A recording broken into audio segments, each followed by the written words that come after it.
Hello guys.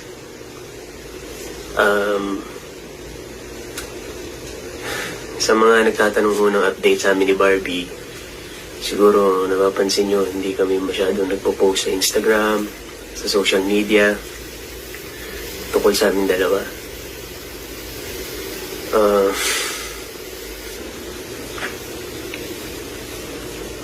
Hindi ko alam kung paano sabihin.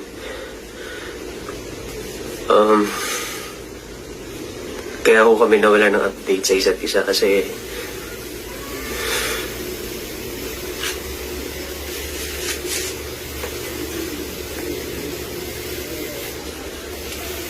hindi ko alam kung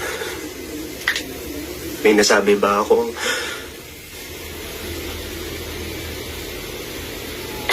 Sorry guys